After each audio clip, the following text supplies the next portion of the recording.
we're at a bit of a milestone here because not only are we at episode 10, we have Chef Orkun of the craft diner Dunkeld with us today.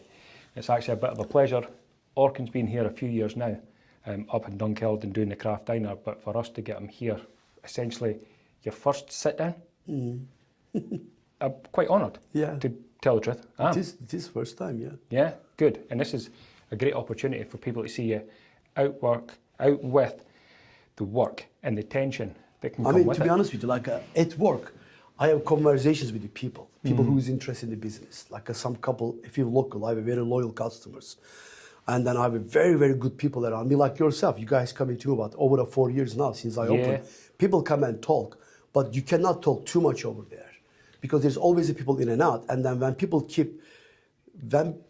listening to you, they will listen maybe the first word, maybe the last word, but they don't listen the whole sentence, and they will take something out of the context. You know what I mean? They will take totally wrong. This is the first time I sit down, and I'm going to tell you exactly who I am, where is it coming from, and what's the story behind the angry chef.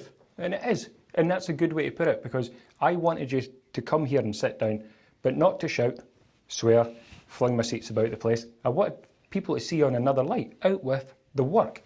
When I'm working, properly working, and I have the tools in my hand, please don't talk to me. I'm in the zone. Please don't talk to me. Don't take me off what I'm doing, because I have a time frame and a deadline to meet. And that's the same with you when you're making a burger. I was down the other day. There was 14 people there. They were waiting. Wait time was hour 15 minutes, man. Yeah. Hour 15 minutes. Look at this. Thursday, storm was starting it. Friday, storm hit. I was still open till 7:30. I noticed that. Saturday, I was open till 7:30. Nobody was open in town. I was only one in town. I was open. I was holding myself. And then literally, I sit on my seat.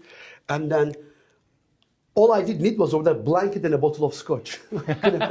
Seriously, man. Because there was not a single soul in town. Not a single soul. No. Yeah, people were coming. They were driving A9, and then they had to drive. Some people had to travel, and they look at it in the Google, and where is open? Craft diner. And they come and they say, oh, we didn't expect you were open. Or people call on. I say, because I always put Instagram. I call. I put Instagram notes, and I say, people say, are you open? I said, yeah, just check notifications, guys. Yeah. I've always put warning on my Instagram. If I'm away, notice over there. If I'm open, if I'm closing, if I'm sold out. In summertime, mostly about sold out anyway, but and then I'm always trying to communicate with I'm open. That's why it is so difficult to say this. Like when you're in when you're doing what I do in Dunkeld, and when you're doing everything on your own. So I'm sorry, we are jumping subject to subject because emotions there sometime. This is the really first time I'm gonna tell like exactly when people tell me that, chef, you don't look happy, or you have attitude issues, or you have personality issues. But people never know why. Every chef on earth, we are very similar. There is a very famous French chef he said, there's two types of people in the world. People like you, normal. Sometimes weekends off, go on holidays, spend time with the families. And then after 5 o'clock, you're done. 6 o'clock, you're done. It can be. Because you're construction guys, joiners, electricians, after 4, 5 o'clock, they all go shut down the contact. They're all winding down. Yeah, or winding down. all done. Our life don't stop till 11. Sometimes 1. Sometimes 1 o'clock, I don't stop. My brain doesn't stop. Yeah. You know what I mean? And when people look at me, people say, you have attitude issues. Dude, you don't know what is going on behind my head. You have no idea how I wake up this morning, how I started my day this morning. Yeah. I might have a car issues. It might be so cold. My product didn't arrive. Something might be missing in the shopping. And with all these emotions, my day started at 6:30. By the time I open my door, 9 o'clock, half a day that you gone through, I am already just starting my day. Yeah. That time already gone through. So by the time I am done, coming to 4, 5 o'clock, I need a 6 Xanax. Yeah. Yeah. I need a 6 Xanax to hold myself together. And when people says, oh, you're swearing a lot. No, I don't. This is our normal conversation. Yes. The reason I'm saying that, when you work in the hotels and restaurants, customer doesn't see the kitchen. I know, absolutely. You don't see the kitchen. And there's a lot of swearing. You have no idea, man. In the kitchen, believe me, people doesn't understand this. Chefs pull knife to chef. Yes. A lot of tension. Yes. Chef chase their head chefs with the burning frying pans. Yeah. Stress, adrenaline, that argument, like you have no idea. And I left that life. Yeah. I bring that lifestyle to the front of the house, is what we call. I know. We're in so the kitchen. now I'm trying to clear myself from the past, how I was in the kitchen. Yes. And you only seen that 10% of it. If I could carry on my exact lifestyle from the kitchen to front now, my business wouldn't survive 6 months. No. Impossible. You know how many times my ex-wife, when she used to work with me at train station, believe me, when I was like on my knees taking the cheese out, she used to like squeeze my arm. Hold it 5 more seconds, they're about the gun. Hold it 10 more seconds. I mean, Stay down. Seriously, Stay down. man. Claire, my ex, she used to like literally, she used to squeeze my arm or like touch my ear or like we used to I used to tell her like hold me, Yeah. make sure that I don't say the wrong things. In the beginning, it was so difficult. So with all these things, create chef with attitude. That's the story behind it. Simple. And at first time, thanks to you, that you give me a platform, you give me an opportunity, tell people the way I am, how I am. Why? There's a reason behind it. Yeah, and that's as simple as that. And that's exactly what we're going to go through today. So I think we should just say, we'll start at the train station. So the Craft Diner opens at the train station. What year was that? Dude, it was a pandemic. Was it 2020? Was it? It's a long time ago, man. Wow. Time passed by so long. So did you open it just prior to it or exactly after it? No. Pandemic was still going on. So Lockdown was like a very partially. Yes. Still the restaurant wasn't open. Some restaurant Very was good. like a partially making a takeaways. Yes. So we decided. So I was an agency chef. freelancer. So I was a freelance head chef. Yeah. Freelance yeah. head chef. I never worked on the book for anyone. So we locked down the Dunkeld House Hotel. I was executive chef over there. We locked down the hotel. And first 3 months, I'm about to lose my mind in the house because I'm a self-employed. Yes. I don't even know paycheck. I don't even know the government scheme they created. We have no income. Yep. And Claire was working in the Marks and Spencer, and then she turned to the full time. They asked to employees, to them if somebody wants to work full time voluntarily. She said, yeah, but I'm home. I can get another job. Mm-hmm. I don't know how to do any other job. Yeah. I can't even change a light bulb at home. My ex used to do that. Claire used to fix everything in the house. I only know cooking. So I'm in the home. I don't know what to do all day long. Bake this bread, bake that bread. I'm just, thank God England opened first. Agency friend called me, chef, there is a job in England. Would you take it? I said, yeah, sure. Very good. I just jump in my car. I literally called my wife. She was outside. I said, Claire, I got a phone call. I'm leaving for Liverpool. Jump in my car, hit the road by PM. And I have to start work.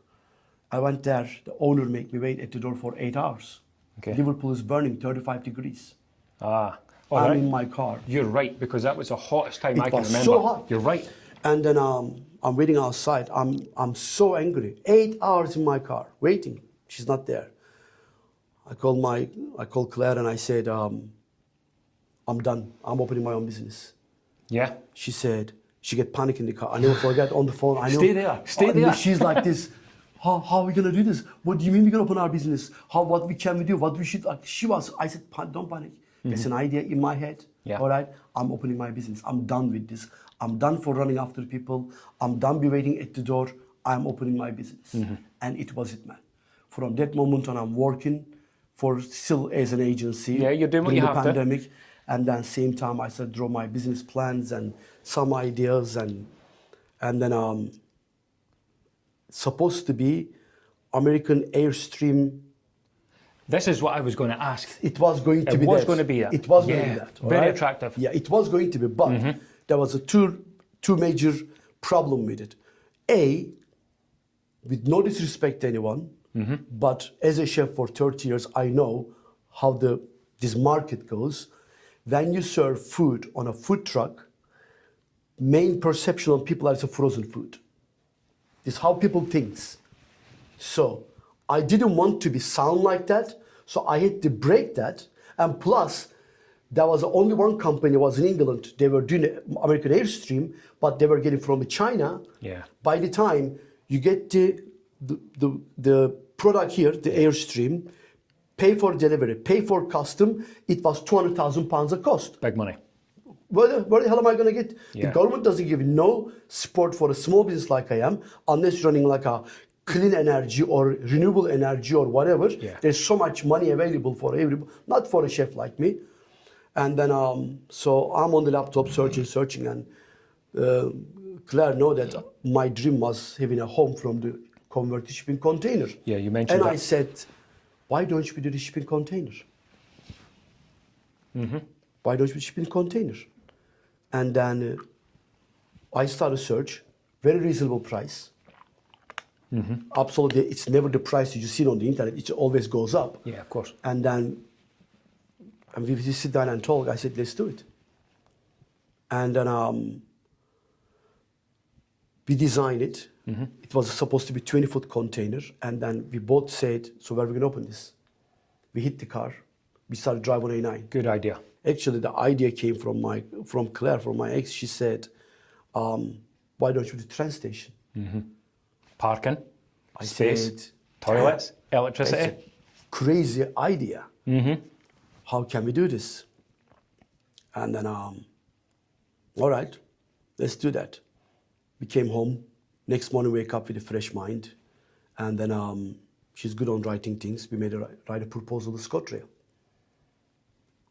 This is the idea. What do you guys think? Because I know the ScotRail and Network Rail, they're all, like we went to Edinburgh train station, we went to Glasgow train station, we went all of it. So I check before we opened this business for about 2 months, I went every rural train station from Stirling to Bridge of Allen, and I traveled everywhere. Like I just seen how this place is, operating. Yeah. And then, but you can ask too much questions. They don't want to answer, Yeah, it's understandable. Who do you talk to? Exactly, yeah. So we came home and write a proposal, went to ScotRail, send it to them, and then somebody get back to me. And Someone then, got back to you? Yeah, I wasn't expecting it at all. And then his name was, I think, Scott also. Very funny. Scott at ScotRail. Very funny. He said, I'm very interested in your concept. Would you like to talk? We were flying. Yeah, Claire absolutely. and I, we at home, we were like We've made it. We are like a proposal was accepted. we've made man, it, you know yeah, what I yeah, mean? yeah. We start on Monday. My head was touching the ceiling. Yeah, I of was course. jumping all Couldn't over get out the around door. the house. And then I met the guy. We did the proposal. Sorry, we couldn't meet. Sorry, it was a pandemic going on, so everything conversation going on the phone. So we get the Zoom, FaceTime kind of conversation, and then he said to me, "Send me your business plan, concept, everything else, and how are you going to do this? What are you going to do?" I said, "You know what? 48 hours, everything is in your hand." He sent it, and literally within less than a week, it was accepted. Honestly. Less than a week. Wow. But think about it. It was a pandemic going on. The economy crashed. Every company trying to get extra income for their company's revenue. And you're offering. Absolutely. Yeah. And then the council, they are looking for every new ideas because business shutting down. Yep. During the pandemic, trying to open business, I should be a dumbass. Yeah. How could you Find a job. Come on, absolutely. People putting shelves on the Tesco in the night time. Yeah. And I'm trying to spend money to open business, but because it's outside takeaway, I know that restaurants are shutting down also. They are all turning to the Converting. takeaway. Yep. So I said, even if the pandemic stretches, even if there is another pandemic come, at least our business will be safe because it's outside. People doesn't need to wait on the queue. They can wait separately. We can call their names. They can come and collect the food. We can make this always like a bullshit social distancing thing. Yeah, yeah. And then we'll be safe. I explained it to the ScotRail also. Yes. Because it's on rural area, it's on the A9. There's so much space, and within a week We got the planning. We got all this thing accepted. Next thing was get a planning permission, apply to council, and then open the business. So you had basically, I mean, you wanted to come away from freelance, you wanted your own thing, but you were building a business outside catering, but you were adapting to the COVID times. You had that in mind. This is what I always believe in this way. Things always happen for a reason in life. When I was working in Dunkeld House Hotel, in the kitchen, we used to always chat. What can we do? Like, we have all these ideas, we have all this talent, yeah, of course. but we always making this money for someone else. Why we are spending this energy, this talent for someone else to get rich? Yeah, why can't we do ourselves? Exactly. We were always talking, but this is like this, man. When you work in, the money is coming. It's like a drug. It's always there. To be able to jump on something new, something crazy, something exciting, you know, you need to be either brave or honestly, you need to be so crazy. Otherwise, even if you dream about it, turn dream to reality, that stage, you need to be on a high amount of alcohol. Yep. Honestly, like from dream to reality takes it's a fantasy world. Exactly, because you have things in your head. Yes. But where the money gonna come from? Where are you gonna find the fund? Who's gonna give you the permission? Can you get an investor? Because now these days, investors, they don't invest money on ideas anymore. They want to see the result first, then they invest the money. So they're investing in the end. Yes. Once you go through all this sweat, tears, and swearings and sacrifices, then investor comes in. Okay, you know, I can put money on No this. problem, son. I'll take it off you. Exactly. Yeah, this is what it is. So, I did want to open my business so long time, but pandemic hit. Yes, so many people lost families. They couldn't adjust to new norms, new realities. I had to turn the crisis, get a benefit out of it, and then Absolutely. take something good out of it. And you were giving it back, remember? Yeah, You I weren't did. just taking it for yourself, you were providing a service. I did, man, because that time, about 80% Dunkeld, 90% were all closed down. Every hotel were doing the takeaways. They can accept the customers and then stayed in the hotels or inside the restaurants. So I take the crisis, pandemic crisis, take something from negative, turn to positive, and create the business, and then where we are now. Craft Exactly. Diner. Now, the Craft Diner, for as long as I can remember, essentially, it's a one-man band. It is always a one-man band. All day, every day? I mean, when we opened the business first time, first 3 months, I worked 7 days a week. It was about over 100 hours. I remember it. 7 days a week. We opened 1st of August till 1st of November. That 90 days, we had no electric. We hired a generator and... Absolutely. Yeah, remember Yes. that. And we cannot get any diesel. So we have to have 2 bottles on hand, go petrol station to petrol station, get 2 bottles each, because that whole generator was sucking up my blood like a tick, man. Unreal. I can't explain to you. So we spent so much money on generator, so much money on diesel, but I was waiting for electric installation, which is till then I need another 2 more podcasts to explain how ScotRail and we gone through this. So much difficulties. Time is not enough to explain now. Yes. So, and around 1st of November, I'm about to get electric and diesel price start going strike up. The God was looking after me, honest to God. 1st of November. Just in time. Seriously, man. It was never forget, from 115 a liter, it was going up 180, 190 range. You remember? Yes. It was a crisis was going on. Literally, the day we hooked up our generators off and then main electric came on, I called the guy, he came and lifted his generator. Next day, diesel was strike up. I was on my knees crying. I said, thank God. Like, there is no chance you can run a business running a generator, man. No. It's impossible, man. And first 3 months, 90 hours a week. And after that, first 90 days, I figured out which days are fast, which days are quick, which days are busy. You know, 90 days, I characterized the entire schedule. And after that, we gone down to 6 days a week. Yeah. So close on Tuesdays. So I run like that about 2 years. 6 days work, half a day off in the morning, do all the emails and pay the bills. But meantime, you know, God bless her heart, my ex, she done all the admin. She done the websites, dealing with the people on the phone. Oh my God, HMRC and setting up all this thing. The thing that actually you don't know that how important looks very little. That's why I'm struggling right now on my own. And she done all these things. So when I come home, I didn't need to deal too much. Yeah. And same time, she was on uni. And Tuesdays, I'm home half a day, literally like get up maybe 8 o'clock. I sleep maybe hour extra, maybe 2 hours extra. And then get up, sit on the computer, plan what I'm going to do. Because when you open new business, this is, people don't understand that. I didn't want to open a just, let me rephrase. People, when they change their career, they are architect or they work for a company, they say, I like cooking food, let me open a sandwich shop. Yeah. There is so many. That's why there is so many of them, opens and close.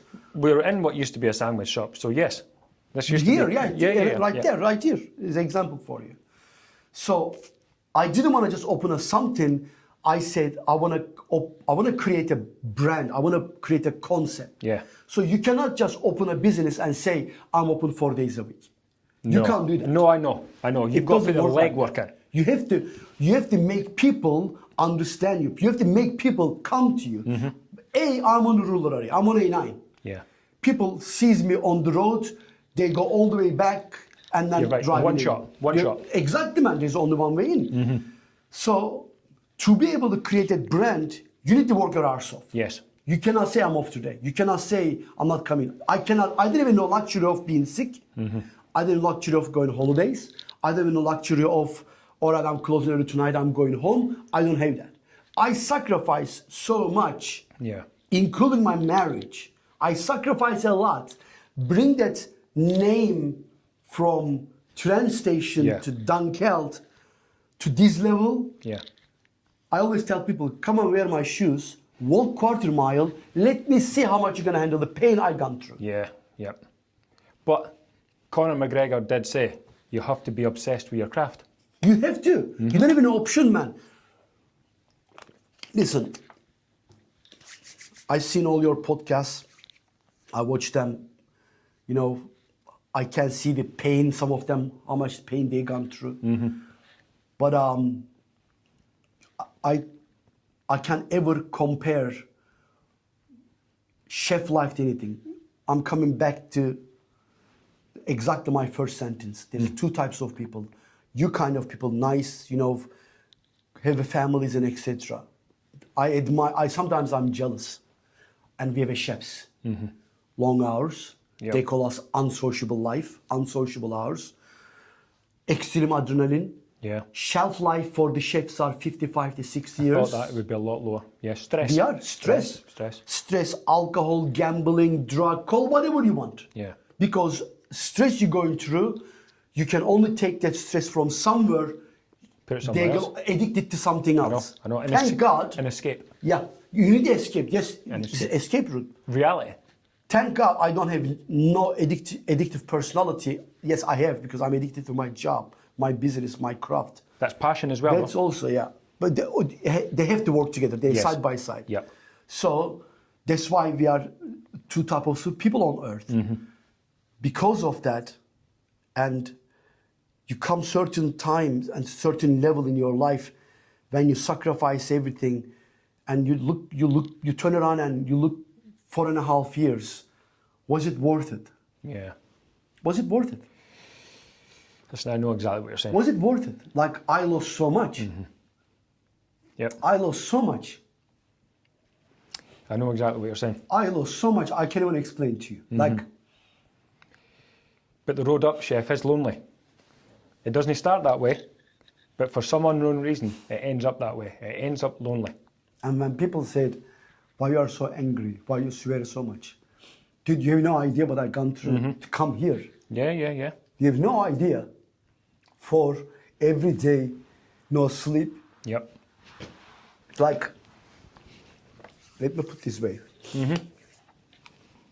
About over a year ago, And I said, I'm going to work only 5 days. Business on a certain level. I know where the numbers are and etc. I said, I need to look after, I need to go back to the gym because I was a sportsman my whole life. Yeah. I was a national athlete in Turkey. I played, all sorts of sports. I was a bodybuilder. I lift weight. I run. I done many things in my life. First 3 years in the business, I lost it. Yeah. My body get unshaped. I don't want to look at myself on the mirror anymore. Like I was absolutely out of shape on so many ways. So For the first time in your life. First time in my life. First time in your life. First time in my life. So I find this chiropractor in Perth. He was an amazing guy. It was just I was looking on Facebook. Advertisement came, pop up, and then he was given free consultation, Right. and then first treatment free. Very good. I said sure. Why I not? sent him an email. I went there, make an appointment. He took my picture Yeah, on that's a right. thing. I've been there. Boss, I know. swear to God. Oh my God, I can't even explain. I know. My posture was like this, man, like Right. parenthesis, like that. He looked at me, he said, you're in very bad shape. I'm going to be very honest with you. He said, you're in very bad shape. You can do whatever you want, but this is what you need to do. He said, I'm not trying to sell the product or anything else, Yeah. but This is for you. this is, you are way too young to have that kind of body structure. And then I said, all right, we started it. Literally, I never forget, I got my first deep tissue massage on my back. That they were working on my back. My back was so bad, in a very bad shape. Every time she pushed some nerves or nuts on my back, saliva was coming out from my mouth and my nose on the same time. Right. She said, your back is so bad. Car crash. For sitting standing like this, chop and dice all day, stress, squeeze. Plus, remember, I work winter time. Yeah. When everybody is living in a nice, beautiful, warm house and restaurants, Freezing. minus 14, 12, I am in the container. Knife sticks in my hand. I remember you couldn't open the door. I Remember? couldn't open my door. My door was locked. I slept in my container for 2 nights in minus 12. Yeah.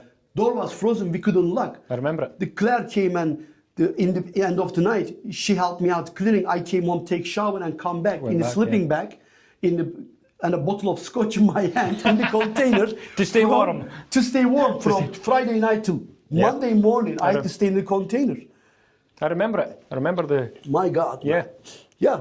That's why Craft Diner, when I opened it, I said, I have to work so hard to bring this, not just a, people used to call me a green box in Dunkeld. I just don't want to be a green box.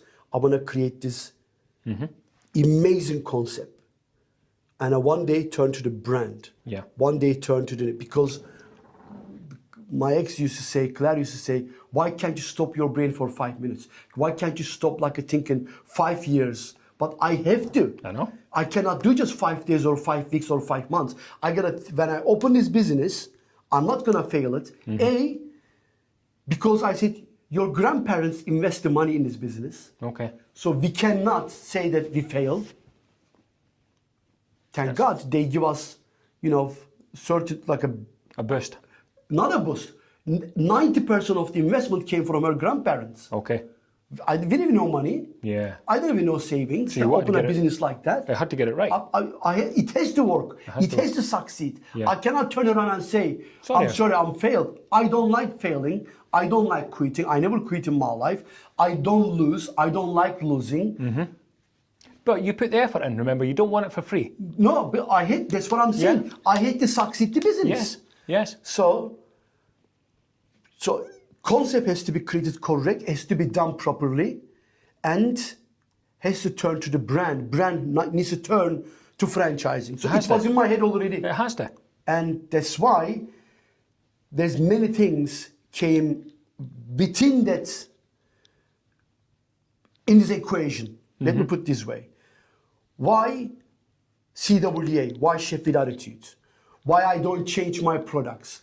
Why when people come, oh, can I change this ingredients? Can I change this burger? Can I change this burger? Yeah. There is a reason behind it. Yeah.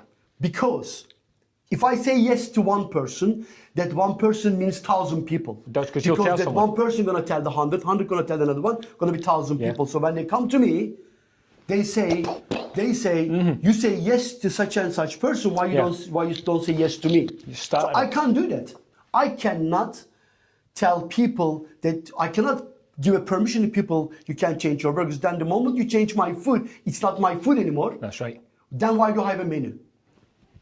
How can you branch out? How can you branch? You can't. That's why the reason I'm saying that no now, because when I branch out down the road, when I do my franchising, wherever you go in United Kingdom, same food, same rules. Yep. You cannot use no ketchup. You cannot change the burgers. You cannot bring your own thing unless we change burgers for three type of people.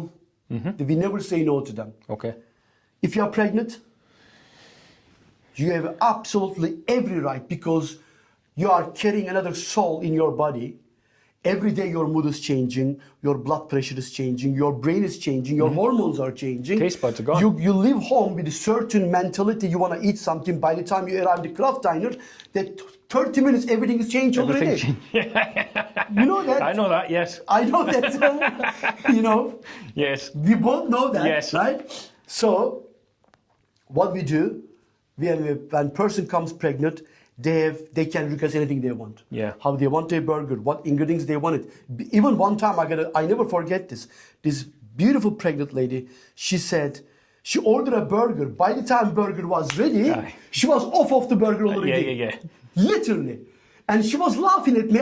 She said, are you going to be angry? I said, why would I be angry? You are pregnant. You are most welcome to change whatever you want. Yeah.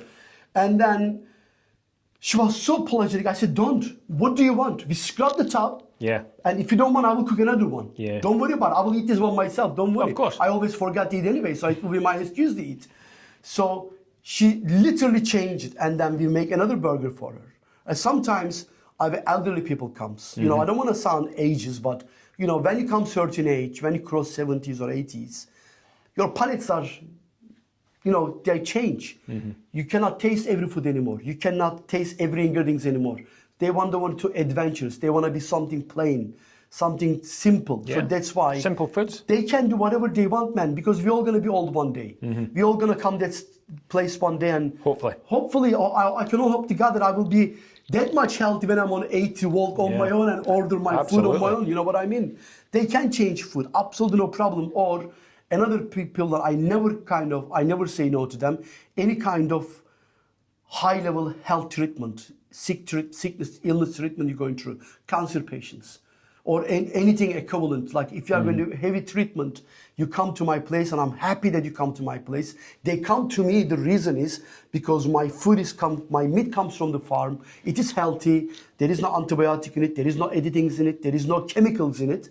So those patients, after the treatment, they find comfort in my food because they know that it is healthy. It's real food. Exactly. They don't need to worry about it. Yeah. You know what I mean? Because they know that I slice the onion right in front of them. I make the burger right there. They know that my meat comes from the farm. I have my certification for Visit Scotland. I serve Scottish produce only. I support Scottish farming industry. That's why I don't do oat milk. I don't do soya. I don't do all sorts of things. 100% farm food. Take it or leave it. I don't care. Yeah, but in saying that, it's farm food and it's Scottish, but it's also 100% handmade. Handmade. Proper. Thank you for reminding. Our burgers we make ourselves. There's a... Yeah, let me just say, you're not just picking the burger up and putting it together. No. You're making it. Because meat has three ingredients in it. 2 parts of the cow, which I'm not going to tell. 2 parts of the cow come on the cow, like a 2 major parts. 2 single parts. Absolutely. And then egg yolk. There is no seasoning in it. There is no garlic in it. There is no onion. It's not a freaking meatloaf. It's a burger. That's a good point. It is. That's a good point. The moment you add an ingredient, it becomes a meatloaf. You know, people goes and then restaurants, they serve these so-called burgers.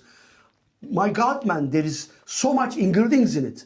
And my argument is always, dude, this is not a burger. Yeah, take the bun away. That's meatloaf, man. Do you want to serve that?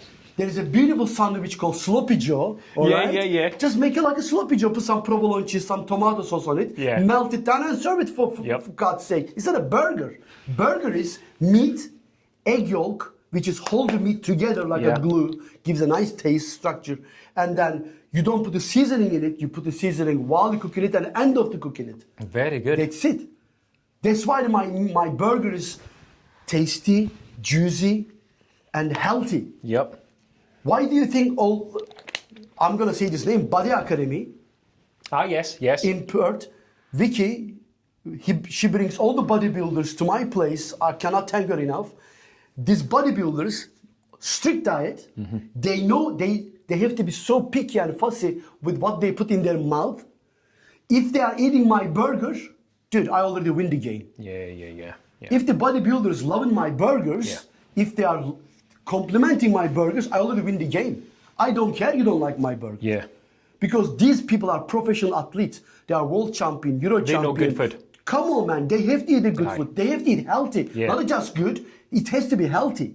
100%. And I put my signature underneath. My burgers are handmade, homemade, 100% healthy. No one can beat that.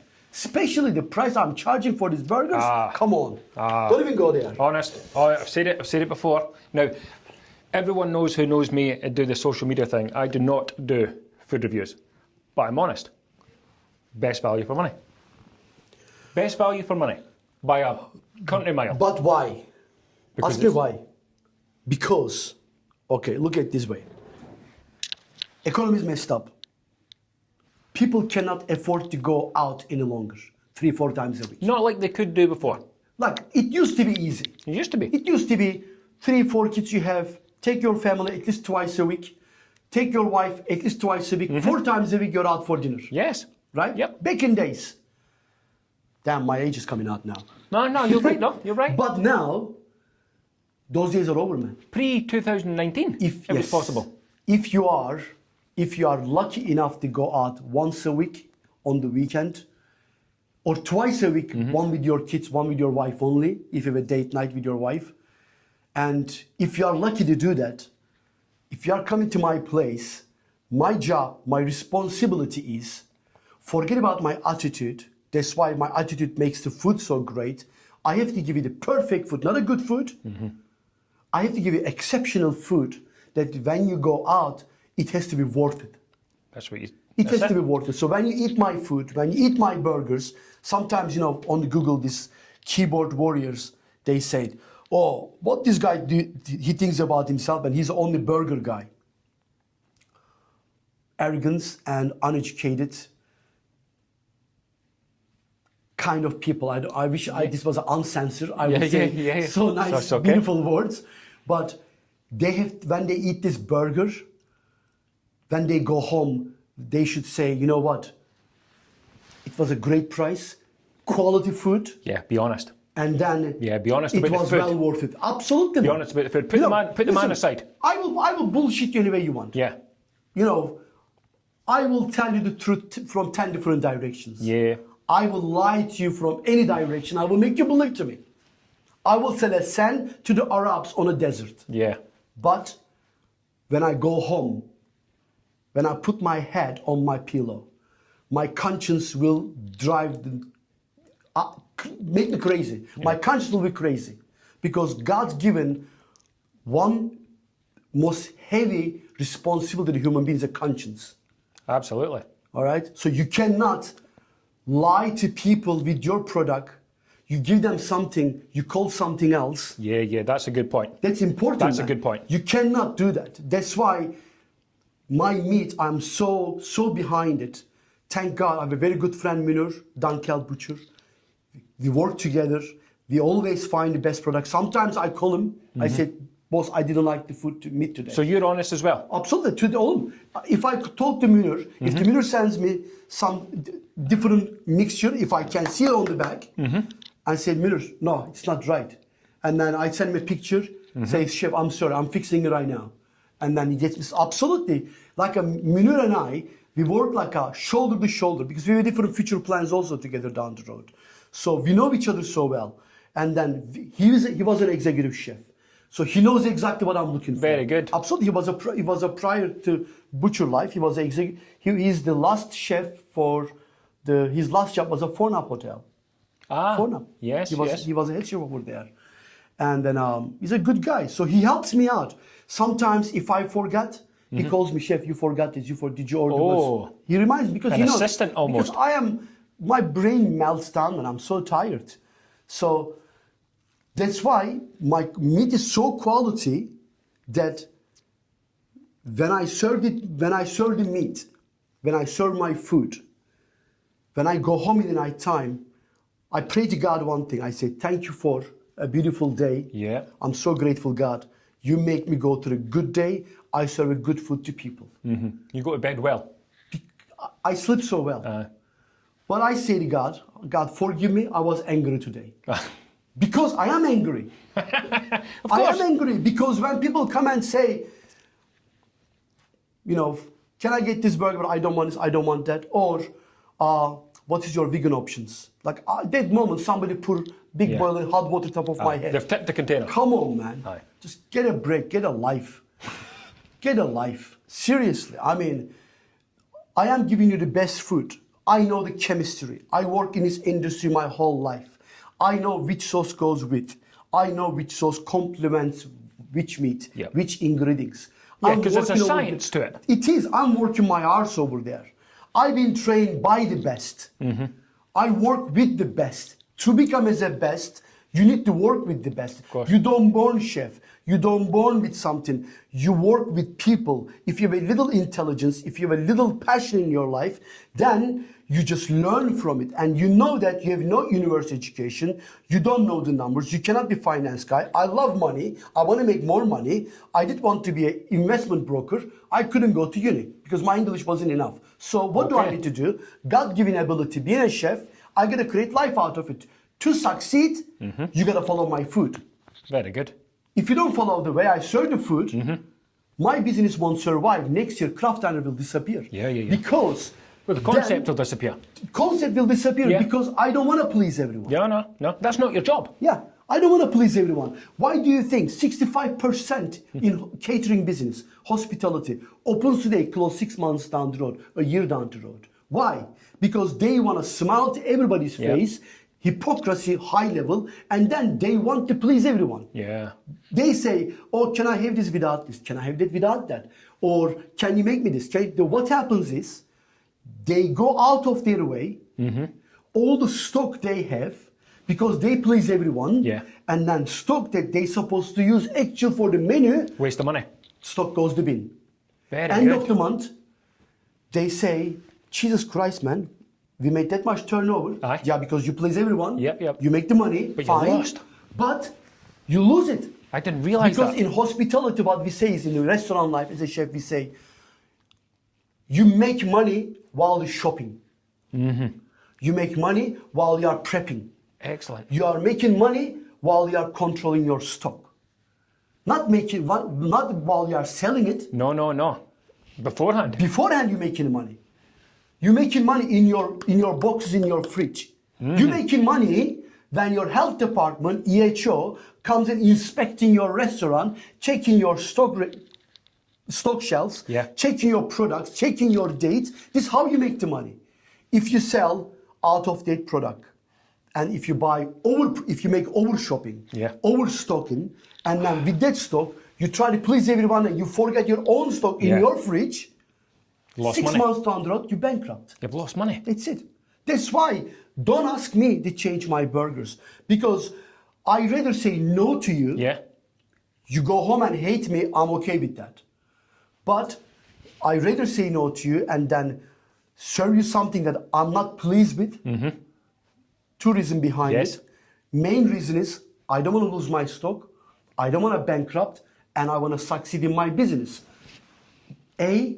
If I try to please you, dude, it's not my food anymore. Nah. It is yours. You've stopped pleasing yourself. Absolutely, man. Why would I do that? I mean, I don't want to do it. So you don't like it, you don't like me, I don't care, I'm not sleeping with you. That's my fucking food. You don't like it, tough. But I guarantee you 100% satisfaction. If you eat my food, where I serve it. Yes, which you have. Which you have. You are my customer for 4.5 years. Yeah, and I come back. So your concept when it comes to food, if we only get a chance to go out once a week, if we're only eating once, you want us to eat well. Because you have to eat well, man. Because money doesn't grow on the tree, man. I know. I mean, you're a roofer. You risk your life on the roof, winter and summer. I know how you work also. Yeah. You guys have a safety net. You climbing over there, slates and etc. One mistake, one single digit margin of error, you fell down, your life is over. Gone. If you're working so hard, and when you call me on Sunday, chef, I'm on the way. I need New York. I want chicken burger. I want a fries. I know you come in, so I know that. Just like you, like another 100, 200 people I serve a day. Yep. When you come to my place, everybody works so hard. Yeah. It doesn't matter what economical level you're coming from. No. It doesn't matter. It's all taking effort. You all pay the same price, same burger. You have to eat the perfect food. You have to eat the perfect food. And then when you eat perfect food, when you turn around, thank God that it happens to me so many times. People eat the food in their car on the main car park, pissing down rain. The guy comes back and shake my hand, said, the best burger ever. Pissing down rain. He doesn't care he's getting wet, but he comes all the way down and shake my hand and say, you know what, chef, thank you, it was a perfect burger. So you're known for having a bad attitude, but there's a reason behind the attitude. Because my bad attitude, man, call a whatever. An honest attitude. Call whatever the attitude they call, you know what I mean? That attitude protects me, protects who I am. Many things. It protects my personality. Yeah. That's my personality. I'm obsessive man with my food. Hey, it's your gig. I'm obsessive man with my craft. I have to protect my business. I have to protect that. Because, again, I sacrifice way too much. There is no U-turn. You cannot make a U-turn M6 when you drive into London, man. You make a U-turn, you crash. Same thing with me. If I make a U-turn in the craft now, I'm crushed. So there is no chance I'm turning back. You're not changing. Nothing gonna change. I don't care. The whole world will call me the stinking attitude chef. I don't care what they call me, but attitude stays the same because it protects me. And it protects, that's my shield. It protects the food. I'm coming there. Yeah. So it protects me first. So if I'm protected with my own attitude, then it reflects to my food. So my food's gonna come great. Yeah. And I know that I'm gonna serve you the best food. That's my motivation. I know that when I serve the perfect food, even if I close my eyes, sometimes I make these bad jokes. Customer says, "Oh, food was amazing." I said, "I know, I made it." Bad joke, but everybody laughed. But there is a reason behind it. Because I know it's great. I know it is perfect. Yeah. There is not a single person can turn around and say it was a bad food. Come on, man. Times newspaper make an article on me, a massive page, 9 columns. They give me a 9 point. That person who write the article doesn't give more than 6. Really? Is that right? Doesn't give more than 6. 6.6 average. That person article on the restaurants bar. I get 9 points. Because I say to her, piece off, they asked for a ketchup on my lamb burger. You stuck to your I guns. said, give me my burgers. I'm not serving any ketchup. She thought I was joking. I said, I'm not. You got the extra points for staying true to yourself. Yeah, because I protected. When they called me from Times, they were going to make an article. I said, I think it was a scam. Yeah, of course. Monday morning, I'm so exhausted, tired. They called me and they said, we're going to make an article. I said, come on, man, piece off. I was going to hang up. What do you want? What do you want? No. She said, are you sure? I'm real. You know, the journalist was there. She loved your attitude and, you know, and we make the article. I said, fine.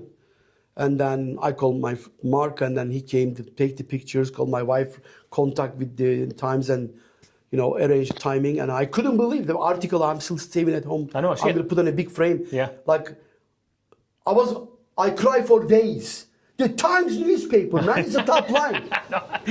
And how did they get to you? It is just she was there on a holiday. Never. I never knew she was a journalist. Honestly, honest. She come down to eat. Yeah.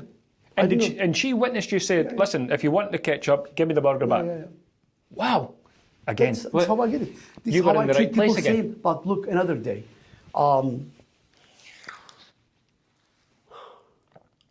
I have some customers like sick level wealthy.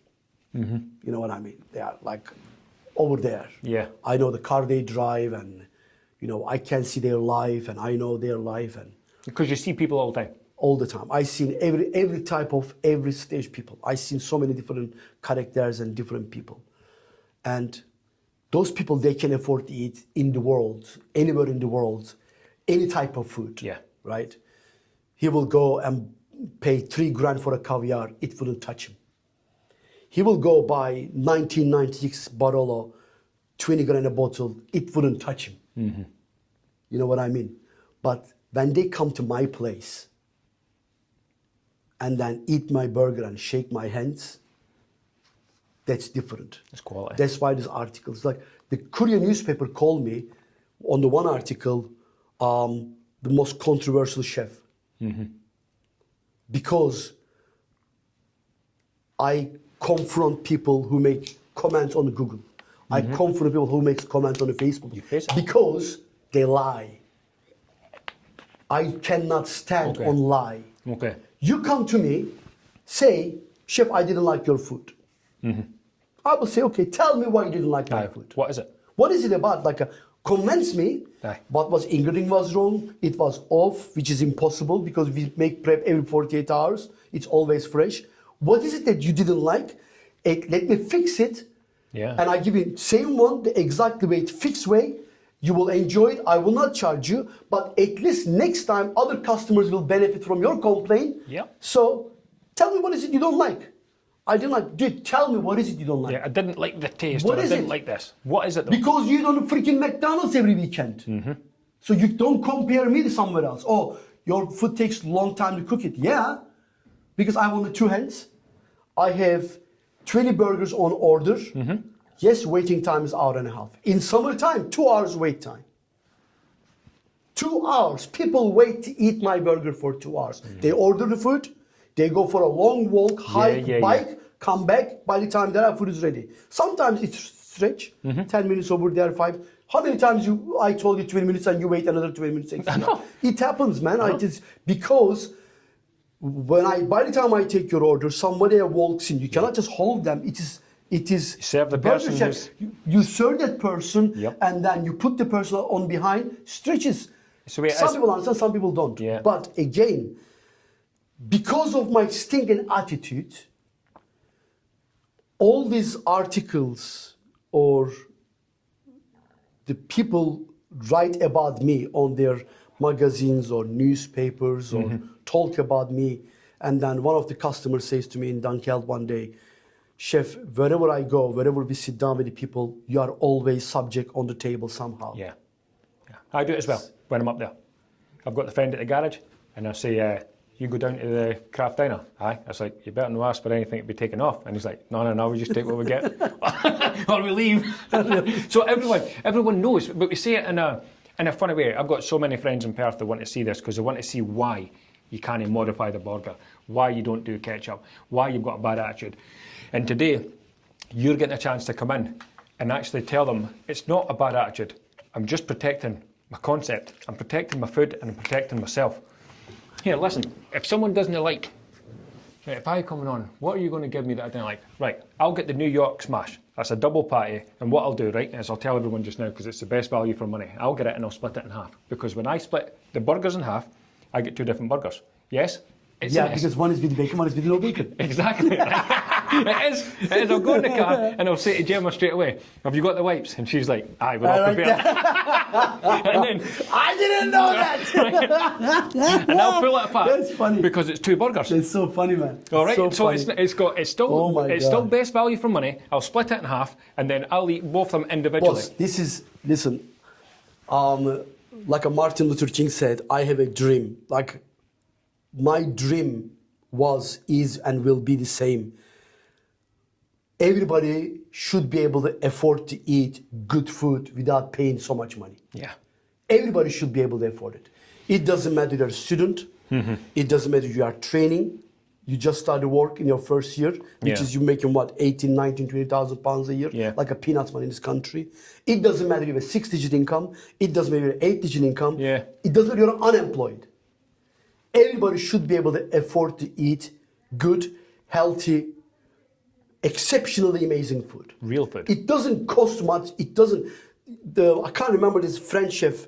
I can't even pronounce his name because I can't remember. But the Gordon Ramsay, they say the same thing also. Simple, quick, affordable. Simple, quick, affordable. If you can make these three ingredients in one equation, then your success gonna come anyway. If I did survive, I'm like this August, this 2026 August, it's gonna be 5 years. Is that what it is? Yeah.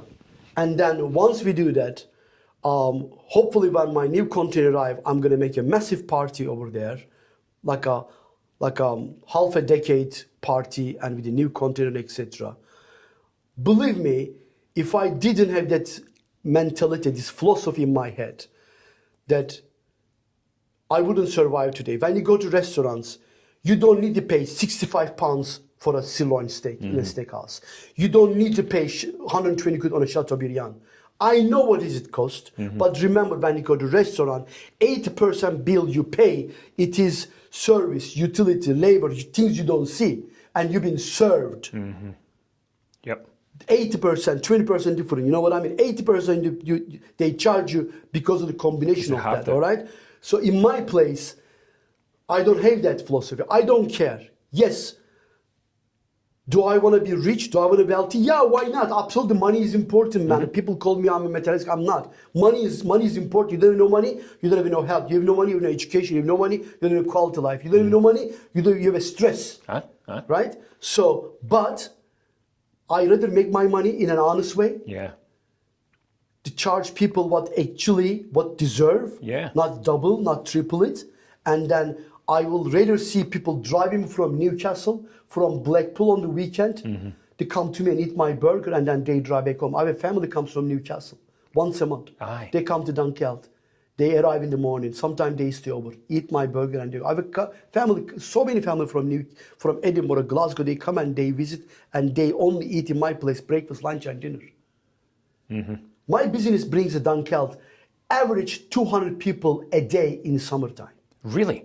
Average. Eating off you? Yeah. So essentially, you're right, they are coming. My head count this summer, I get a record. It was 210 people I served one day on my own. From the moment I opened 9 a.m. till I close. Sometimes, in summertime, I close at 8 o'clock. Yeah. 7:45 is last call. In summertime, sometimes I don't close till 8:30. I can't stop cooking till 9 o'clock. By the time I finish cleaning, it's 11 o'clock. When I come back next morning, I'm like a ghost, chopped meat. It's like a steak tartare. I'm like a done. I'm total chopped. But one day I serve 210 people average. So those people, say average 190 people a day, right? In summertime, right? 20% of it, they go back to village. Is that right? They go back, they shop in the other co-op. They buy their whiskeys, they buy their wine, or they go glass of wine somewhere else. They go sit somewhere on the riverside. Because it's a day out in Dunkeld. Etc. They go because, they have good food, they get a good drinks, they spend money in Dunkeld still. So when I was going through planning permission, all these accusations that I got during the planning permission by certain people, that I was going to destruct the park, I was going to create this, I was going to create that, blah, blah. They never seen actual Dunkeld benefits, not just from me, from every business. Yeah. People who come to Dunkeld for something else, and they come to me also. Yeah, that's right. I benefit from them too. It's not just like this is like it's a food chain, man. It's like a dominoes effect. I know it. People who goes to the certain pubs in the riverside, and they drink over there, and then they come and eat from me. Yeah. And they eat from me, they go drink over there. It's like when somebody come and ask me, like, where would you like to have a drink? I say, such and such places, amazing. You'll suggest? Garden. Absolutely, man, because those people send me the customers also. All right. And when I asked them, where did you hear about me? They were drinking somewhere, and then, people told them they can eat a good quality burger, they come to me. But there's a good business owners.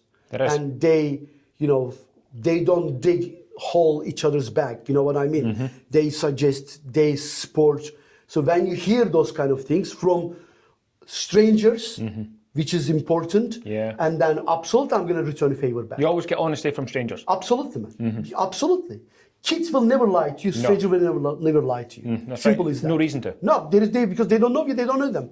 So when I asked them, where did you hear about it? When they told me such and such place, we were having a drink and they told us the stuff, because always the stuff tells you. It's always the stuff. Absolutely. Because you'll wait. So, absolutely. And then you return back the favor. Why wouldn't I not? Because how long more we have on this earth left, man? Maybe another 20 years? There is no need to Be decent. hustle each other, Be decent, man. man. Absolutely, Be man. decent. There is no need to be undecent. No need. Where's the community? Absolutely, man. You know? If I don't look after other people around right. me, Yeah. one day I'm going to be alone over there, or they will be alone over there. Who's going to visit the Dunkeld? Who's going to visit wherever we are? You're right. Like last January, every business was struggling in Dunkeld because there is so many shops was closed, and nobody was coming to Dunkeld. It was a perfect example. Yeah. I'm talking to all business owners. How are you? Very slow, very quiet. Because why? So many shops be closed, or hotels closed, whatever. So nobody was visiting Dunkeld because people had no reason to come to Dunkeld. That's right. You're right. So it's simple example. If we are not there, we will be always struggling. If we don't look after each other, we'll be always struggling. One day we'll disappear. One day, all these big ass corporations will put their names over there. They'll be in. Yep. The You're right. beautiful Hotel Tay Bank. If it's not there one day, if you don't support it, one day it's going to be Mercury Hotel or Hilton or Sheraton. I rather not to see that name. I rather see the Tay Bank over there. Yeah. You know what I mean? I do. If I see the butcher over there, if I don't support the Dunkeld, one day it's going to be a Morrison's or it's going to be Tesco. I don't want to see that. I rather see the Munir succeed over there. All the small shops, all the gift shops. If I don't support them, it's going to be Jan. It's going to be, the Levi's. It's going to be some. It's going to be big name because I don't want to see them. I want to see the local corporations, local business over there. So if you're in Dunkeld, there's a different array of businesses anyway. So if I want a burger, I'm hitting yours. Down the waterfront, I'm sure they're doing pizzas. We've got restaurants. You can get wine. You can get pastries. You can have cakes. Everything. Sometimes people come and ask me, do you do any sweets? I said no, but there is a such and such. There's a beautiful bakery in the corner. I know. Aaron Baker. I said go there. And it is. And it is good. It is and good. I said go there. They have beautiful sweets. They have beautiful coffee, and then you will enjoy it. But I don't do it because if I do everything, I know. it's coming to the same thing. I don't want to please everyone. I don't want to please every request. No, you're the burger guy. I'm a burger shack. Simple as that. Aye. Eat my burger, eat your drink, sit down, and then walk around for 10 minutes, 15 minutes, Aye, get a burn cake. it down, go get a cake from the Aaron Baker in Aye. the corner. Simple as that. Aye. They have a good business, they have a good product, awarded. What, she win the she was on competition TV. on the On the TV. TV, yeah. Go enjoy over there. I mean, don't expect everything from me. You can't go to Aaron Baker ask for a burger. You cannot go blame them, why don't you do burgers? You know what I mean? Everybody does what they're good at it. Yeah, no one's standing on anyone's toes. Exactly, man. So no need. Share them out. No need. The market is open, man. Yes, it's a capitalist world. Sometimes people wants to cover every corners. Yeah. There is some luxury businesses open. They want to capture every market. Yeah. But, yeah. they Or don't a wee survive bit, too A much. wee bit of everything. But you're not, a wee bit of everything isn't good at one thing. No, exactly, man. You know? I mean, look at it this way. No name is not important. There was a business was sale in Dunkeld once. There is one guy who wants to buy the business. So he asked for the numbers, to see the numbers. This business, a yearly wage was £500,000. They get 36 people on the book. Is that right? 36 people. And I know the business. I said, how come they have 36 people? Because I know a year around in Dunkeld, you don't need 8 people on the clock. You don't even need 4 people on the clock. You know what I mean? Yeah. So that's what I'm saying. Like, because they try to capture every part of the market. Yeah. So they need that much of people. But for the one piece of the market, only one customer over there, but you're paying so much money to keep that person over there all day. That's right. So 2-3 years later, 5 years later, it doesn't matter. The money you think you are going to make, you don't. It's money goes out of the window. Yeah. That's wrong mentality. Trying to cover up every part of the market. You don't need to do that, man. Be good at one thing. Exactly, Or man. be good at one thing. Just do your pizza, make a good pizza. Don't buy the frozen dough. Make it handmade. Yeah. You know what I mean? Good pizza. Hire a good pizza chef. Make people want to come From to Blackpool. you. Exactly, man. Like make them come to you. Like Yeah, my dream is like a one day I want to do my own brioche buns. You know what I mean? I want my good. bakery and then do my own. Like Yeah. one day, once I open my production kitchen, like that's my dream. You know. Oh, that would be good. That's cut a few ovens and make my own 100% bespoke. How Everything. Can you imagine that? It will be unbelievable. You know what I mean? Make your own mayonnaise, make your own bread. It's just crazy. I mean, Munir and I, we make jokes sometimes because we want to rent a land from the one of the estate, and I said, dude, can we buy our own meats and then, you know, from our herd, and we make your own bread, meat, and etc.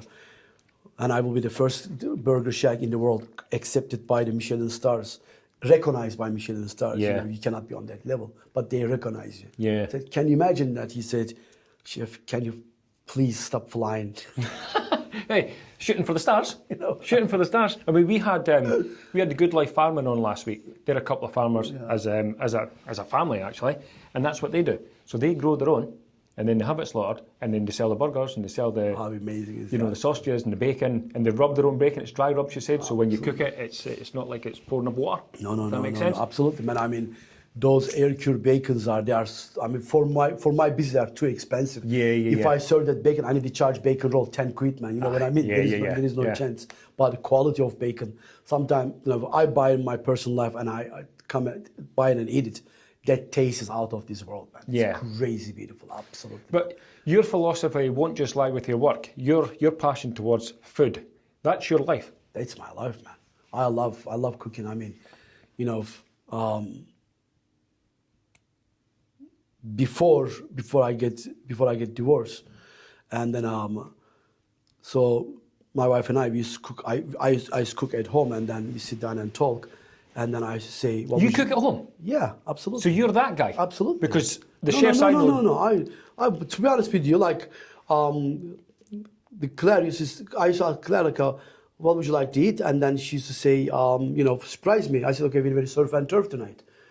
It's just normal dinner for us, you know, the surf and turf. And then she used to tell her friends, like, they used to ask her, like, he's cooking. What you guys eating? And then Claire said, like, we make jambalaya, we make surf and turf, we make seafood pasta, we do like, you know, the alla vongole, this restaurant food, you know what I mean? But they are normal food for us. That's at unheard home. of for a chef outside work. I cook at home, and then Claire used to say, that's why we don't go out for dinner, because we cook at home, better at home, pay less at home, because the food I cook at home, if I go out for that food, it's a 350 pounds of, you know, two people at the wine. You go to a wine shop, get a beautiful, nice bottle, cook it at home. It costs me like 3 times less than that. So that's why she used to say, like, to her friends, if you don't go out, unless you want to eat sushi or you want to eat Italian food in Edinburgh, my good friend, Rosario is an amazing chef in Edinburgh. So we go his place and we eat sushi in Edinburgh. And certain things that I go out, I don't want to do, and I don't want to learn how to do it. I'm the same. I don't want to know how to do it. People say, like, why don't you do pizza? Dude, I'm an Italian. I don't want to learn That's Italian culture. Aye. Why would I want to try, like, there is so many, these cocky chefs, I will do pizza also. Dude, I know, but you're Italian. Yeah, you could do pizza too. But I would. Yeah. I did. But it's never the same, man. I know. Opening that dough, playing with the dough like Italians are different, man. I'm not the Napolitanos, these guys are maniac. They are crazy, amazing in the kitchen when it comes to pizza and calzone. Or sushi. I don't want to learn how to make sushi. Yeah, is it that difficult? It's not, but it's not the same. You go to the sushi place and Japanese serve you. Yes, perfect. They absolutely, man. That's what they train for. Why would I want to try it at home? At least once in a while, let me go home. Yeah. Let me go out. Let me be served. Yeah, be the customer. Absolutely, man. Yeah. But I know the places, so we don't go. We just never go to the same place. I'm going to bring up one thing. So we're talking about pizza and the fact that you could make a pizza, but you choose not to. I saw a picture once. You were eating a pizza in Dundee at Man Luigi's. Oh man, they are so good, man. I know. Man. They are so good, man. Yeah. I mean, creativity, man. Dude, honestly, like arancinis. Dude, Tried it. Are you kidding me?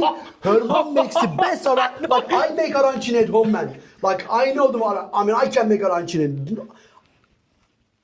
I will make it, an Italian person will never say anything about it, all right? They will eat and they will never complain. But her mom's arancini is... We would go crazy, man. Right, so when we go there, we'll get a pizza each, right? And we'll get the arancinis. But I could leave the pizza. But I can't go in and just buy an arancini. That's amazing, man. Really good. Really, and cool people. Absolutely. Oh, man. Really cool people. Dominic and her husband, I mean, they are just crazy, man. Yeah. I love them. I mean, honestly, every time we see them, we make a plan to meet and have a dinner together and we cook. But, you know, when you work 7 days a week together, there is no free time. You know what I mean? He actually, when I met him, he said there's a picture, because when they did the, I'm jumping back and forward too, when the COVID thing was hit, they were doing almost pre-made pizzas. They would deliver them out and you would cook them yourself, okay? And he said they were batting them out, busiest time they've ever been. And there's a picture of him sitting slumped at the door, knackered. Just burnt out. Crazy, huh? But good pizza. If we're in Dundee, I've said it before, if we're in Dundee, we're eating there. Okay, so that container you have at the moment, relatively small, what's that, like a 10 foot? 10 foot. You've got plans though? It's a 10-foot container, all right? It's a standard 10-foot shipping container. Yeah. So planning permission is granted for 30 foot by 12 foot. So that's going to be crazy. So it's going to be indoor kitchen. 3 times the size. Is square meter wise 5 times bigger. Is it? Is a square meter because plus a 2. Because it's a 30 foot, right? So we're gonna take another 30 foot. We're gonna cut it in half, and we're gonna mend it together. All right. So if you measure it as a square meter, it is 4 or 5 times bigger than my current container now. So imagine this. So it's gonna be a slight French door. You walk in, and then there's a drink section. There is the milkshakes, smoothies, coffee machine, and beers. Our alcohol license application is on now. So we are, hopefully we will get a result soon. And then you're going to order your food. And then going to be 2 double kitchen, identical, 2 chefs on the busy days. And then, so they're going to walk in. And then you're going to walk and you're going to walk out. So it's going to be 3 different French doors in summertime. We will be able to open it to bring the air in. Yeah. It's going to be front porch on the front. And so you're going to walk out and then, and we're going to, some different technical operations. We're going to give customers either pagers or numbers or whatever. Ah, yes, very good. So when the burgers, the food is ready, so we're going to call their names or numbers and etc. And then, so that is the system in my head. Yep. But the most important part of the kitchen is, this is so important, every appliance in the container made in England. Okay. So fridge, freezer, grill, extractor, everything custom made in England. Okay. So nothing has come from China. Right. So I can only hope this podcast will wake up some politicians to understand we don't need to go to freaking China to buy everything made in China. Everything, it's made in England, elements for the grills or fryers and everything. Oh, yeah. Made in England. Whole thing? Everything. There's a company in Leeds, which is, we're going to make a video shooting together once this entire project is finished. They are so well known to making the fish and chip machines, and they're not cheap. Huh? They're not cheap. No, they're expensive. Yeah, very expensive. So from this project, they're not making a huge profit at all, because imagine first time they are making custom-made freezer, custom-made fridge, custom-made fridge under drawers. For you? A drawer. For me only. So yeah, we're gonna pay the money, but there is no profit in it, because to be able to make a profit from the machine, you need to make 50 of them. You know what I mean? Yeah. They are making literally first time as a prototype kind. A concept. It's literally, because once we do this, and I know what you're coming to. you know what I mean? Yes. So once we do this, immediately I'm gonna jump on my second location. I know. I knew you were going to say Second that. location, and then I'm not gonna tell the name yet, because I'm gonna meet with them next week. Once we clear it, maybe in the next podcast we will talk. But my ultimate goal, my massive ultimate goal, open my business in London. Right. That's my ultimate dream and goal. Okay. In Richmond, on Thames, I want to do sit-in diner, elegant looking sit-in diner, and cigar lounge upstairs, made from the converted containers. Excellent. That's my dream. Like, this is beginning of first steps of my dream. Yeah. But to be honest with you, when I reach that dream, probably I will have another dream. Oh, you have will another come. one. You know You what have I mean? another one, yeah. It's never going to stop because I have another ultimate dream in my head. Yeah. But to be able to reach all of this, One at a time. I need to complete all to build what I'm actually dreaming for. So that's why maybe my ex-wife was so fed up with it, because I never stopped dreaming. I stopped thinking. I stopped never looking for what is next, what can I do next. And then, but because to be honest with you, I've been on the street working since high school. 14, 15, started working in the pubs, all my friends' pubs as a barback, and then very young age, and coming from nothing, coming from ground zero, and then never been in school, never in university or anything, which is my dream. It was my dream to go to uni. Sometimes when I drive from London to here, Really? I stop in Oxford and then park my car and go to inside university. Sometimes if the door is open, I walk in the campus and then sit down and smell that smell of the uni. It was my dream, it was my passion to go to uni and be an educated man. But What would you have done if you went to uni? Investment broker. You would have. Absolutely. Private equity broker, investment broker. All right. Absolutely, man. That's what I would do. I would have done if I had enough English to write essays and etc. Imagine how well you would have done with the passion and the drive you have. You wouldn't have accepted no. Don't go there, man. Do you know what I mean? Don't say that. Don't say that. You will make me so sad now, because I will be driving a Lamborghini by now. You know what I mean? Straight back down to Oxford just now. You have no idea, man.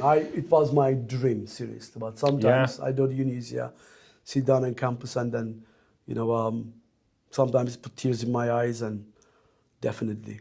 But How many people do you think are at university, went through university, would want to be in your shoes? With what you've done and what you're doing and the passion and the drive that you have. I bet it goes both ways. both ways, yeah. Bet it does. Probably. Definitely. 100%, definitely. I mean, you do not appreciate what you have in your hands sometimes. You know what I mean? It is what it is. It's a human nature. Let me tell you what it's like. When you're driving along, you've got a nice car, and everyone says to you, "You've got a nice car. I like your car looks great." You never get to see it on the road. Do you know what I mean? Absolutely, You're just the guy driving it. You don't know how low it looks, how long it looks, or what it sounds like from the outside. Let me tell you you know what you mean. Like one day, I was driving my car, and then I was on a very narrow road. It was a massive glass windows. I turned my head and I saw my car on the reflection on the window. I said, "That is a nice one, man. I'm driving a nice car." I don't have an expensive car, but I have a very nice car. You know so what I when mean? I was looking, I said, "Damn, it looks so nice." You know what I mean? I just came from the ocean. It was so detailed. It was shiny and beautiful. I said, "Damn, it looks so nice." But you never get to see it. See, right, we've got Mill Street in Perth, okay? So if you come into the town, if you're coming into Mill Street, you're taking a left, and this is where all the buses are. If you take a sharp left again, you could come round the taxi rank, sharp left back round Mill Street. Mill Street used to have glass windows. But they were mirrored. They were mirrored. So when you rolled round when we were younger, when you rolled round, you could just see yourself for 20 metres. But you never get to appreciate it. You know? And it's probably the same with because life. it is where it is, man. You buy one car and you say, "When I'm going to change next." I know. But here, I mean, even where you are just now, you'll have very little time to appreciate the position you're in. I wonder if maybe in 5, 10 years' time you'll look back and you'll be like, "I was living the dream. I was living the dream. I'm serving folk are turning up week in, week out for my product, my attitude, my passion." Summer. Brilliant. Upon reflection. I can't wait. Seriously, I can't wait to see next March, April, when I bring the container, when we are recording, and then photographers and media, and I can't wait to see that, because what I'm bringing to Dunkeld in United Kingdom, it's never been done before, man. Never been done. The way I'm building it, you will see. When I say people and people say, "What do you mean?" You see what I mean when I'm done it. Aye. You see what I mean once I'm done it, because, look at it this way, man. When there's a money in your pocket, it's easy to make things. Yeah. All right? That's why I tell people, come and wear my shoes and then walk quarter mile. because I have no money. No money in the pocket. But I'm working so hard to create this concept. You know what I mean? And then, like today, I talked to company in England for the equipments, and then we were going through all they sent me the drawings, and we just say change a few things, and so we're gonna just drive back there again, and we're gonna talk again, and etc. So it is just like what you say. It's crazy. Like once, like when I'm seeing drawings, when I look at it, and it is just like I can't explain how excited I get, and then to be honest with you, I shit myself same time. Yeah. You know what I mean? Because it's becoming real. Yes, and then you're gonna hire people. You're gonna be 4, 5, 6 people on the clock sometime. You know what I mean? Because I'm gonna open 8 a.m., close at 9 o'clock. All right. You know, the mid shift. You know, I already made my rota on my computer. You know what I mean? How people gonna work and how many hours I'm gonna spend. Already budgeted out. But honestly, God, it is just it's. But I have good people around me. You know, there is 2 people helping me out a lot, Lance and Justin, and then they are smart, clever. You know what they say. And if you want to succeed the business, and if you want to be honest, if you want to get rich, if you want to succeed the business, you need smart people around you that they know what they are talking about. They say you're gonna choose who is your friends. You're gonna choose who is supporting. You're gonna choose people successful people that when you look at them, how they reach where they are, strive. And then it just gives you the motivation. And then, how many times you made mistakes? How many times you crashed? How many times they crash? But knowing that, how many times I crashed? Fucking so many times. So you see that, and then you just like, that success is like a contagious. I know, you keep going. It affects you, you know what I mean? You just keep pushing yourself, simple as that. You need to be surrounded by just the right folk facing the right direction, even if it's just someone on the end of the phone. Here, listen, by the way, what do you think of that? Oh, this. Perfect. Good advice. Oh, yeah, absolutely. When I meet the Lance and Justine, like, you know, they make me talk, they ask me questions, and I say, what do you mean? What does it mean? So break it down. Explain some technical words, and when they explain it, just, you know, it makes so much difference. They give me so much Excel sheets. I'm going to fill it up once all the numbers are come out. So, and then they're going to help me out with the franchising, and, you know, they have connections, they know people. It helps. It takes another weight from your shoulder, man. You know what I mean? So you know that, you know, when I called them, I said, okay, I'm ready. Let's do this. You know, I'm ready. Let's do that. So you know that answer is there. How the chef with attitude came out, CWA burger came out, story behind it, right? So people started complaining. He has an attitude issues. He has these issues. He has no personality. He's so rude. Actually, the burger name was going to be a rude. Burger going to be a rude boy. In Jamaica, in Patois, they speak and they go rude boy. You know what I mean? You know. Yeah. I was gonna call it rude boy, and then or CWA was in my head, both of them, and then I make the burger. I was going back and forward, which one, and then I said, you know what, you guys keep complaining, write a burger for you, attitude burger, chef with attitude, and then come up with the burger. And then I said, okay, from now on, anybody complain, eat this burger. Chef with attitude. That's right there. It's one of the good sell burger. People always love it. I mean, and then when you have a burger like that, and then when somebody turns around and say, can I get a ketchup on my burger? Literally, you know, we just take the 9mm out and shoot them. People don't understand why I'm against the ketchup. People don't get it, man. This is so important, right? 1960s, corporations who design entire world health situation, this actual fact, actual information I read on a book called Done, okay? In state, one of the old football stadium, they don't use it anymore, underneath, you know, there's all locker rooms and etc. So they empty that, they become as a lab. Okay. So they take actual fat from the food, replace it with the sugar. Okay. So everything you eat now, there's a sugar in it. Yeah.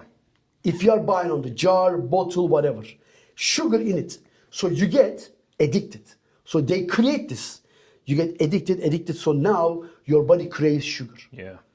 all the syrups on the Starbucks, and sometimes people come and ask me, "Oh, do you do vanilla mocha?" Blah. I said, "No, I serve real coffee, man. I don't do shit like that." So they replace it 10 years later. So whole world become as an obese. Yeah. Body shape change, blood pressure There's no change. fat in the 70s. Oh no, you know, they say, "Oh, I go to gym today, but I got a big, massive, fucking carrot cake." Yeah, but there's always rubbish food outside a big At the gym. Does that Always, make man. sense? There's always. Yeah. You see market over there, man. Burn over there, replace over there. So ketchup has in it sugar. Why kids loves it? Because sugar. They do. It They do tastes love good because sugar. And the chemicals in it. Think about this. How many countries in the world? I'm throwing a number. 350 countries in the world. Okay. Each country, say hypothetically speaking, they sell one brand of ketchup. Just one brand, nothing else. No tomato sauce, no tomato paste, nothing Italian, just one brand ketchup. 350 countries, 8 billion people. Say 60% use a ketchup.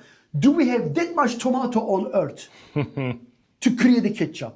I'm not talking about anything else. You know, there's so many types of ketchup brands, tomato sauces. Yeah, just look at one. Just one brand. Hypothetically, just like a thing about one brand. Dude, the ketchup has a man-made tomato flavor powder in it. There is a toxic chemicals in it. There's a sugars in it. There's a man-made chemical sugar in it. It's not a real sugar, man. Real sugar is a cane, sugar cane. A cane, Like yeah. at home, I use sugar cane on my coffee. Like Oh, a very stick. good, very good. When I have a coffee, I I stir it use with honey. the- I use honey. Healthy. Aye. Or I have like a demerara sugar, like Ah, a yes, real very good. sugar, no, not a white sugar, because Yeah. white sugar is actually, they burn with the acid, burn with the chemicals, so it becomes a white. So tip of my spoon, little bit flavor, and that's it. That's why I use demerara sugar at home, at work. People always ask why, I said, no, take it or leave it. Sugar right there. So that's Why I don't use ketchup, because you put the ketchup, you are manipulating my burger. The burger taste change. You'll know that. Immediately. Yeah, you'll know that. Yeah. That's like- Immediately, you will not have the same taste, man. You won't. Even the barbecue sauce I use so fucking expensive. Is that right? Absolutely, man, because it's a sticky and beautiful, less Sticky sugar in it. barbecue sauce. Yeah, Beautiful, yeah, man. yeah. So nice, thick. It's not like a liquidish. Like when you squeeze it, you will see it just doesn't Yeah, come out swells it, easily, yeah. strong. So I use best products. So why would you mess it up, a beautifully done burger, with a ketchup? You know what we say in burgers? That's my philosophy. It learns 5 minutes to make it, takes years to perfect it. Okay. And one ketchup to finish it off. Fuck it up in 5 Fuck off. minutes. 5 seconds. Aye, 2 seconds. I mean, I didn't have ketchup. I've never liked the stuff anyway. I don't. No. I don't use it at home. I don't even know microwave at home. I have no idea how to use a microwave. I never use it in my life. I never use ketchup. I don't buy it. And I don't care. It's just, I will never put something in my body poisonous. And then I am over 50. People always says, oh, Shep, you don't look like a 50. Maybe I drink too much scotch and then eating good food and smoke good cigar. Well, that's a good lifestyle, and you deserve it. I hope so, man. Now you work hard, I hope so, man. Long years. Long years. and you're still full of energy at your age with the hours that you put in every day. And plus I go to gym. That's mad. Think about it. Because you can't sit down. No. No, this is the first time I sit down the 2 hours non-stop. It has been. It's impossible. It has been. Are you happy with that? I am very happy if you're happy with that. Yeah, man. Yeah. So we're rounding up episode 10. It's been an absolute pleasure. Orkun at the Craft Diner Dunkeld. And even though he's 5 years in, we're essentially still at the beginning of the journey. James, thank you. I appreciate that.